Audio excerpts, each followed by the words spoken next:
Voilà, vous m'entendez mieux? Attention. L'idée, c'est de présenter la nouvelle stratégie de lutte contre la tuberculose. En fait, c'est une stratégie qu'on a travaillée il y a 2 ans avec les spécialistes à l'hôpital et les spécialistes à la clinique aussi. Pourquoi on a travaillé cette nouvelle stratégie qui n'est pas en application, il faut le dire pour l'instant, mais que j'espère arrivera en application. On attend juste des modifications de la réglementation que la DAS doit faire depuis 2 ans. Alors,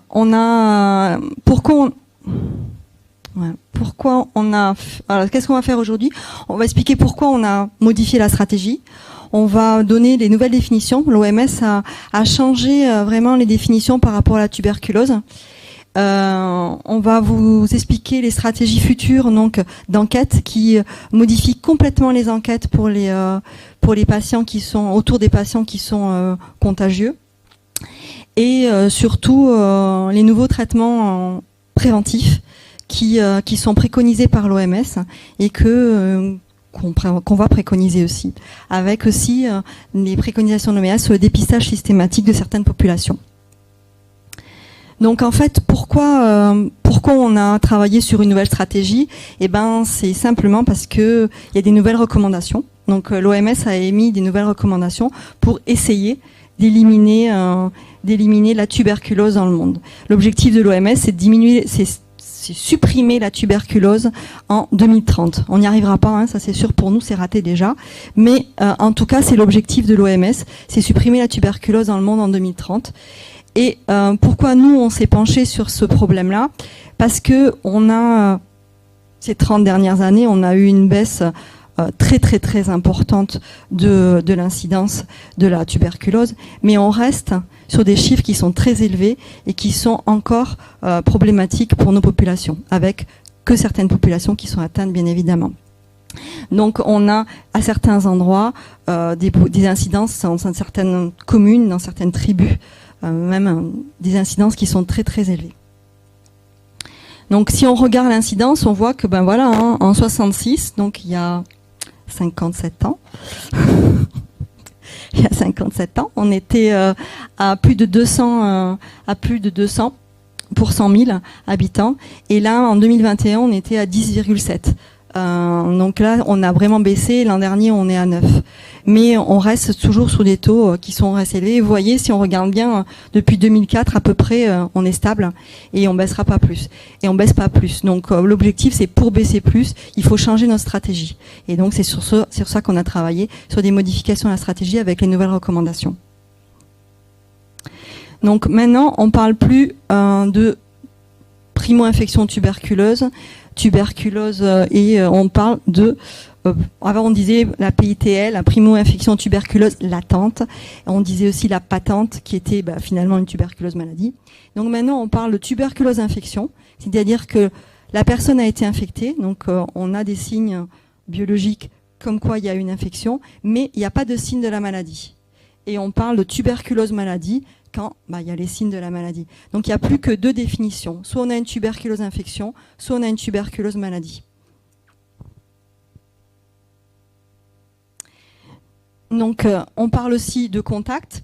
Donc les contacts, ce sont les personnes qui vivent autour d'une personne qui a la tuberculose. On fait très attention aux contacts familiaux ou domestiques, c'est-à-dire les personnes qui vivent dans la même maison que la personne qui a la tuberculose et qui est contagieuse.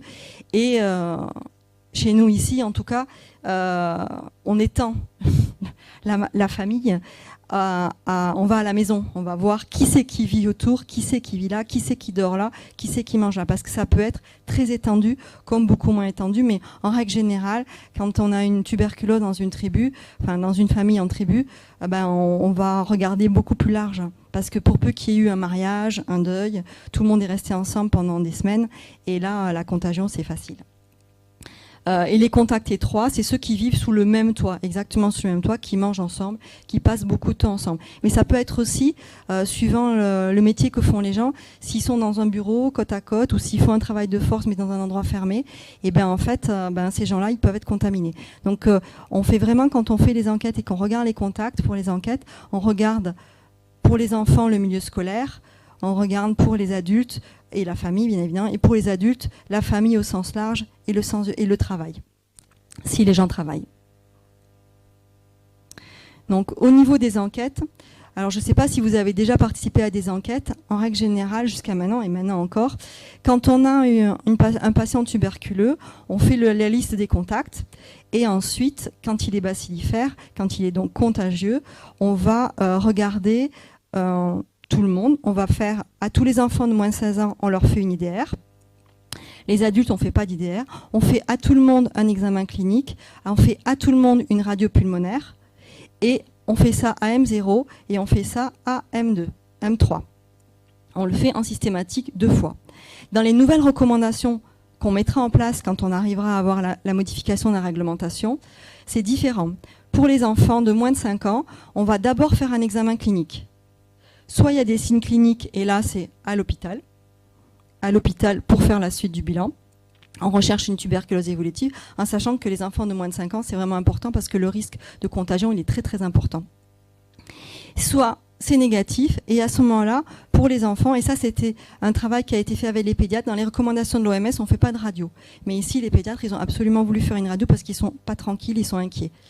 Ils ont vu des choses assez importantes, et du coup, ils ont voulu, dans le cadre des dépistage, de faire une radio systématique aux enfants. Donc on leur fait une radio. Si elle est positive, eh ben, c'est retour à l'hôpital. Si elle est négative, eh ben, on propose un traitement préventif. Actuellement, ce traitement préventif pour les enfants de moins de 5 ans, il est recommandé déjà. C'est pas obligatoire, mais c'est recommandé, c'est fortement recommandé. Là aussi, ça sera pareil, ce sera fortement recommandé. Actuellement, c'est que pour les enfants que c'est recommandé. Pour les plus grands, l'enquête, elle va être différente de ce qui était fait avant. Surtout, on les voit qu'une fois. J'ai pas dit tout à l'heure, mais on voit les personnes qu'une seule fois. On les voit plus AM0, AM3, on les voit qu'une seule fois. Donc là, pour les adultes, ce sera pareil. Pour les adultes et les enfants de plus de 5 ans. Donc là, on fait un examen clinique, toujours pareil. Si c'est positif, ben, c'est une recherche de tuberculose évolutive, donc en fonction des signes, c'est hôpital. Le plus souvent, c'est hôpital. Et si c'est négatif, on fait un quantiféron. Ce qu'on ne faisait pas jusqu'à présent. Jusqu'à présent, c'était réservé à certains cas à l'hôpital, de gens qui étaient hospitalisés, pour qui on avait des doutes, à qui on faisait un quantiféron. Là, maintenant, la recommandation, c'est de faire un quantiféron à tout le monde, si cliniquement, il n'y a rien. Ensuite, si le quantiféron est négatif, bah, ça s'arrête là. Hein, il n'a pas été en contact avec la tuberculose, donc il n'a rien attrapé, c'est bon. Si c'est positif, on fait une radio pulmonaire. Et si la radio pulmonaire est positive, c'est retour hôpital. Si elle est normale, on propose systématiquement, parce qu'il avait un quantiféron positif et qu'il a une tuberculose infection, on propose un traitement préventif. Jusqu'à présent, on ne propose pas de traitement préventif aux adultes, ni aux enfants de plus de 5 ans. Donc là, dans les nouvelles recommandations de l'OMS, c'est un traitement préventif à tous les enfants de moins de 5 ans, même s'ils n'ont aucun signe, un traitement préventif. Mais chez les plus de 5 ans, c'est un traitement préventif parce qu'ils ont un quantiféron positif et qu'ils ont une tuberculose infection. Donc ça, c'est un grand changement. Mais le changement aussi, c'est qu'actuellement, le traitement préventif, c'est de la bithérapie pendant 4 mois. Et donc 3 mois, pardon, pendant 3 mois. Et ça, c'est compliqué. C'est une bithérapie tous les jours à prendre pendant 3 mois. C'est compliqué et c'est difficile. Et on le fait avec les enfants, mais pour les adultes, c'est pas préconisé, c'est pas fait du tout. C'était pas recommandé jusqu'à présent. Donc là, les traitements préventifs, dans les recommandations, il y a des nouveaux protocoles. Et c'est ça qui est intéressant. C'est qu'il y a un médicament qui est un vieux médicament qui est ressorti, qui s'appelle la rifapentine. Et donc la rifapentine, il y a un protocole de traitement préventif qui est soit en 1 mois, donc avec l'isoniazide. Rifapentine et isoniazide, c'est le premier, c'est 1 HP. C'est une prise par jour pendant 28 jours. C'est pour les enfants de plus de 12 ans. Et ça, c'est intéressant parce que c'est un traitement préventif sur 1 mois. C'est vite fait, ça va très vite. Aussi, on peut le faire avec une prise hebdomadaire. Et là, c'est 3 mois. Donc isoniazide et rifapentine avec 3 HP. Donc c'est une prise hebdomadaire et c'est intéressant. C'est intéressant pour les dialysés. On a beaucoup de dialysés qui ont des traitements préventifs de tuberculose en attente de greffe. Dans leur cadre de leur bilan greffe, on leur fait un traitement préventif.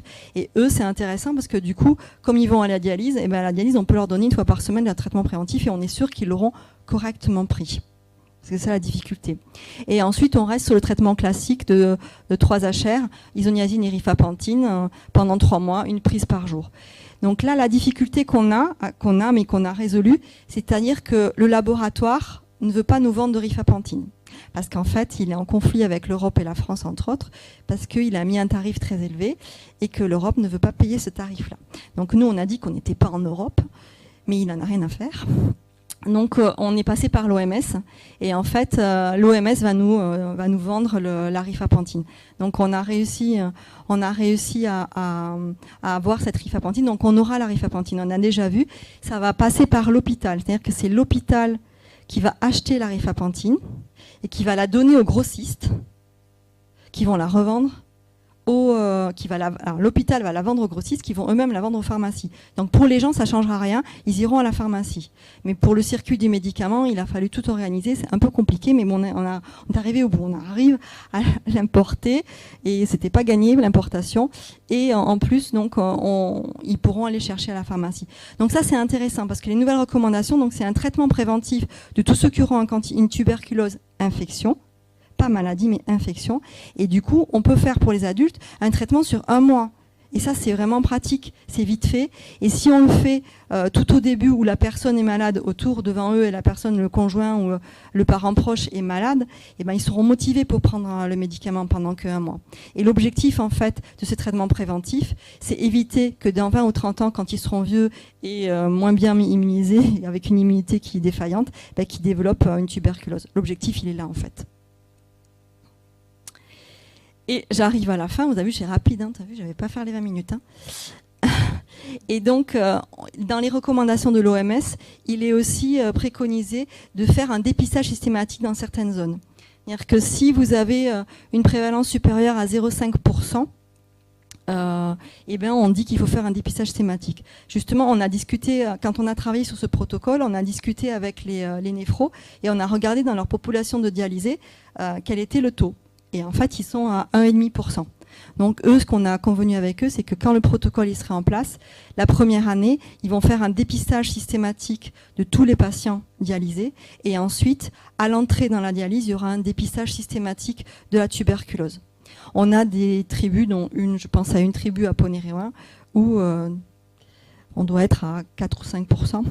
Donc on a déjà fait un dépistage systématique il y a une dizaine d'années qui a permis de stabiliser et de diminuer pendant 4-5 ans la tuberculose. Puis là, c'est reparti. Pour les personnes vivant avec le VIH, ce sera pareil. Il faudra faire proposer un dépistage systématique.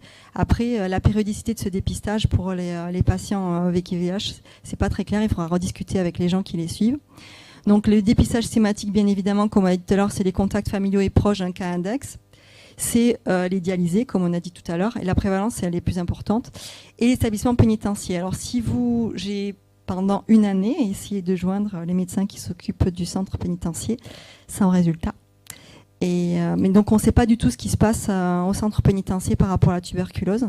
On sait pas. J'ai eu l'infirmier plusieurs fois. Ils ont une radio, mais ils font pas de radio systématique. Il n'y a pas d'examen systématique, donc je ne sais pas du tout ce qui se passe au centre pénitentiaire, en sachant qu'on a quand même une population essentiellement océanienne, où on a le plus de tuberculose, avec une population qui vit dans des conditions carcérales qu'on connaît, qui sont quand même compliquées. Et donc le risque quand même au centre pénitentiaire, il est important, mais bon, pour l'instant, on n'arrive pas à les joindre. Donc voilà pour la tuberculose.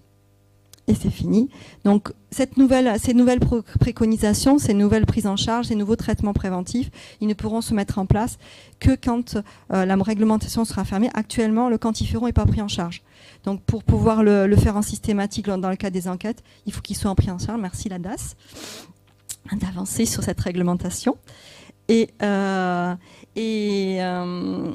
prise en charge de la rifapentine, puisque la rifapentine actuellement, ce qu'on veut, c'est que actuellement le traitement préventif des enfants, il est pris en charge par le FASC. Donc c'est le FASC qui paye le fonds, le fonds autonome de compensation et de santé publique. Donc c'est ce fonds-là qui paye. Et donc nous, ce qu'on veut, c'est qu'ils prennent en charge le traitement préventif de tout le monde. Puisque maintenant, ça va être préconisé, ça devrait être proposé à tout le monde. Donc ce qu'on veut, c'est ça. Donc quand la réglementation sera changée, on pourra faire une communication et pour pouvoir développer cette stratégie dans un but d'y faire disparaître la tuberculose d'ici 20 ou 30 ans. Voilà, merci à vous.